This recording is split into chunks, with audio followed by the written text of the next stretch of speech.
अगर मुझे टच करोगे मैं तुमको चाकू मार दूंगी। इतना डर गए थे कि हमको समझ नहीं आ रहा था मैं क्या करूं, किसको बताऊं। बाहर में न सब हो रहा है, हाँ फेसबुक में ये सब पता नहीं कि कौन कौन लड़की कितना मर्डर कर दे रहे हैं। उसी के डर हमको भी सता रहा था, कहीं ये हमको मार न दे। इसी के डर बस सर हमको नींद नहीं आती थी। मान लीजिए इतना मुश्किल हो रहा था उसके साथ, इतना मतलब जैसे कि कोई सोच नहीं सकता कि इतना मतलब वो सर हमारे पास आ ही नहीं रहे थे। हमको इतना बेकार लग रहा था कि मैं क्या बताऊं सर। मैं कभी सोचा नहीं था कि शादी के बाद ऐसा होगा सर। आजकल क्या ज़माना आ गया है, अगर किसी की बहू घर से जाती थी, बेटी जाती थी तो लोग परेशान होते थे, खोजते थे। लेकिन एक ऐसा मामला है जिसमें बहू घर से दीवार फांद कर भाग गई तो उसके सास और ससुर परिवार के लोग खुश हैं कि बला चली गई। यह खबर आप आगे देखें, पूरा डिटेल में आपको बता रहे हैं। खबर या हमको टच किया तो 35 टुकड़े करूँगी। प्रयागराज में दीवार फांद कर भागी दुल्हन, दूल्हे से कहती है मैं दूसरे की अमानत हूँ। आपको बता दूं कि सोनम हत्याकांड के बाद प्रयागराज की एक दुल्हन सुर्खियों में है। आजकल इस तरह के दुल्हनों की संख्या बढ़ती जा रही है कि वह अपने पतियों को कुछ न कुछ कह करके वह सुर्खियों में बनी हुई हैं। उस दुल्हन ने सुहाग रात पर पति को चाकू दिखाकर धमकी दी, अगर मुझे टच किया तो 35 टुकड़ों में मिलोगे, मैं किसी और की अमानत हूँ। इस धमकी के बाद दूल्हा डर की वजह से हनीमून पर भी नहीं गया। चाकू दिखाकर धमकियां देने का सिलसिला 3 रातों तक चला। दहशत और बेइज्जती के साये में पति बंद कमरे में घुटता रहा। दुल्हन के ड्रामा के बारे में 3 मई को अपनी मां को बताया। घर में हंगामा शुरू हुआ तो दुल्हन ने साफ साफ कह दिया मेरा लव अफेयर है, मुझे मेरे बॉयफ्रेंड अमन के पास भेज दो। यह खबर वैसे तो 3 मई की है। नमस्कार, न्यू डायरी अपडेट चैनल में आपका स्वागत है। मैं राकेश त्रिपाठी। आखिरकार मामला थाने तक पहुंचा प्रयागराज जनपद के और पंचायत भी हुई, मगर इस बीच दुल्हन आधी रात को घर की दीवार से कूदकर अपने बॉयफ्रेंड के साथ भाग गई। अब पति और परिवार वाले थाने के चक्कर काट रहे हैं। पूरे मामले को समझने के लिए पत्रकारों की टीम नैनी इलाके की एडीए कॉलोनी के परिवार से बात करने पहुंची। 29 अप्रैल को शादी थी, 3 मई को बहू को भेद खुला। एडीए कॉलोनी में 2 मंजिला मकान में रामाश्रय निषाद का परिवार रहता है। रामाश्रय ने अपने बेटे कप्तान निषाद की शादी 29 अप्रैल 2025 को करछना डीहा के रहने वाले लक्ष्मी नारायण निषाद की बेटी सितारा से की थी। 30 अप्रैल को विदाई हुई, दुल्हन घर आ गई। 2 मई को धूमधाम से रिसेप्शन की पार्टी हुई। तब तक पति पत्नी के बीच क्या चलता रहा यह किसी को नहीं पता था। रामाश्रय के मुताबिक 3 मई को घर में मेरी पत्नी और बेटा किसी बात को लेकर चिल्ला रहे थे। मेरी पत्नी रो रही थी, तब हमें पता चला कि मेरी बहू मेरे बेटे के साथ रहना ही नहीं चाहती। आपको बता दें कि तब हमने प्यार से बहू को उसके कमरे में बुलाया, पूछा कि क्या हो गया। उसने साफ साफ कह दिया कि मैं तो अमन से प्यार करती हूँ, उसी के साथ रहना चाहती हूँ, वहीं मेरे साथ सुहाग रात बना सकता है, कोई और नहीं। कोई अगर टच करेगा तो मैं उसे 35 टुकड़े कर दूंगी।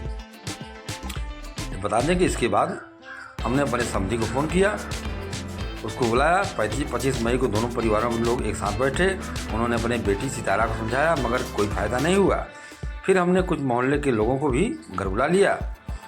यह कहते हुए लड़के के पिता ने कुछ मोहल्ले के लोगों को घर बुलाया और कह सकते हैं कि उस दिन एक राजीनामा भी हुआ जिसमें लिखा गया कि सितारा कहीं नहीं जाएगी, वो अब हमारे साथ बहू बनकर बेटे के साथ ही रहेगी, अपने बॉयफ्रेंड को भूल जाएगी। मगर बंद कमरे के अंदर सितारा मेरे बेटे को परेशान ही करती रही।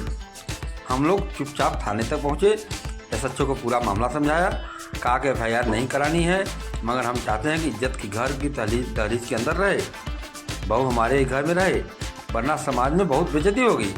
थाने में भी दोनों परिवारों की मौजूदगी में यही तय हुआ कि सितारा अपने पति कप्तान के साथ रहेगी। हम लोग राजी खुशी घर लौट आए, मगर यह सब सिर्फ 30 मई तक चला। उस रात अचानक सितारा आधी रात को अपने बॉयफ्रेंड के साथ घर से भाग गई। बता दें कि मेन गेट लॉक था, चाबी बहू को नहीं मिला, तो इसलिए वह पिछली दीवार फांद कर भाग निकली। वह एक CCTV मिला है जिसमें वह लांग लंगड़ाते हुए जाती दिखी। दीवार फाड़ कर जाने से समय वह उसके पैर में मोच भी आ गया, लेकिन लंगड़ाते हुए भी वो चली गई। अब बता दें कि हमने दूल्हे कप्तान निषाद से बात की। पूछा शादी के बाद ऐसी क्या नौबत क्यों आ गई। या जब पत्रकारों ने सवाल किया तो कप्तान ने कहा कि क्या ही कहें, सितारा से शादी हुई तो मेरी खुशी का ठिकाना नहीं था। लेकिन रात में जब दुल्हन के कमरे में पहुंचा तो वह घूंघट में हाथ में चाकू लिए बैठी थी। नजदीक गया, बोली टच मत करना, मैं अमानत किसी और की हूँ। मैं चौंक गया, पीछे गया। वह पूरी रात बेड में बैठी रही और मैं कमरे में सोफे पर जान बचाए बैठा रहा। समझ नहीं आया कि करना क्या है। आप समझिए, मेरी 3 रात ऐसी ही बीती है, किसी से कह भी नहीं सकता था। मेरी रातें बहुत लंबी हो गई थी। अखबारों में कई केस पढ़ चुका था जहाँ बीवियाँ अपने पति को मार डालती हैं। मुझे लगता था कि सोया तो कहीं मुझे भी न मार डाले, इसलिए मैं पूरी रात बैठ करके बिताता था और आधी रात के बाद वो सो जाती थी। मगर मैं सोफे पर बैठे बैठे जागता रहता था। जब भी हमारी बात होती तो वह यही कहती कि मैं अमन के साथ ही रहूँगी, चाहे जो कर लो। हमने पूछा क्या सितारा के परिवार के वाले उसे नहीं समझाते थे, तो पति कप्तान ने कहा नहीं, ऐसा नहीं है। जब पूरा मामला खुला तब तो वो लोग भी उनको बहुत समझाते रहे, मगर वो जिद पर अड़ी हुई थी। मैं इतना डर गया हूँ कि लगता है कि वो लौटी तो शायद मैं भी जिंदा न बचूं। क्या आप दूसरी शादी करेंगे? यह पूछा गया तो कप्तान ने कहा कि अगर कोई मुझे समझने वाली लड़की अच्छी मिलेगी तो ज़रूर करेंगे।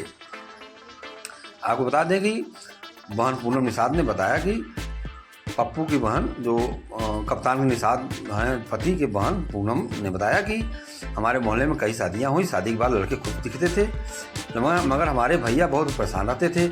हमें लगा कि नई ज़िंदगी में एडजस्ट हो रहे हैं। भाभी चुपचाप रहती थी, मगर हम लोगों से खराब व्यवहार नहीं किया था। फिर 3 मई को जब पता चला कि वह किसी और से प्यार करती है, भैया को पति ही नहीं मानती है, इसके बाद परिवार की खुशी खत्म हो गई।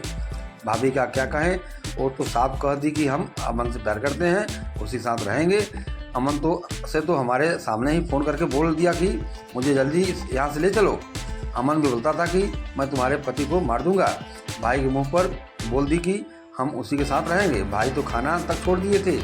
फिर भाभी को मैं समझा रही थी, तब उन्होंने कुछ मोबाइल चैट दिखाई जो उनके और अमन के बीच थी।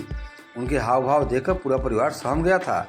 आपको बता दें कि माँ साती देवी कहती हैं, बहू के साथ पहले 2 दिन सब कुछ सामान था, लेकिन तीसरे दिन उसने बेटे से कह दिया कि वह उससे प्यार नहीं करती है, किसी अमन नाम के लड़के से साथ रहना चाहती है।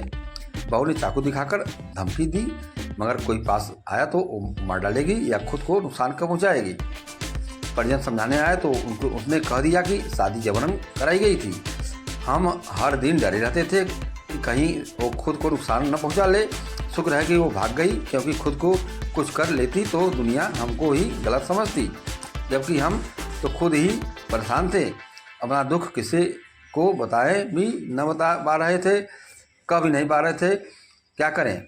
दुल्हन के पिता लक्ष्मी नारायण निषाद ने भास्कर सहित पत्रकारों से बताया कि मैं इस बारे में कोई बात नहीं करना चाहता हूँ। बेटी की शादी के लिए बड़ी मुश्किल से अच्छा लड़का तलाश लिया था, अब और किसी के साथ रहने के लिए चली गई। बहुत समझाया लेकिन वो नहीं मानी। समाज में मुंह दिखाने लायक नहीं छोड़ा। थाना पुलिस लड़के वाले के घर पंचायत सब कर दिया।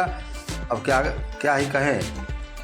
इस संबंध में इंस्पेक्टर नैनी ब्रिजकिशोर गौतम ने बताया कि इस मामले में लड़के पक्ष के लोगों ने एक एप्लीकेशन दी थी।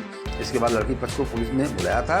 थाने में दोनों पक्ष के बीच बातचीत के जरिए विवाद सुलझाने का बात कहकर चले गए। दोनों पक्ष ने पुलिस को आपसे सुलहनामे का कागज भी दिया। पारिवारिक विवाद होने के चलते पुलिस ने केस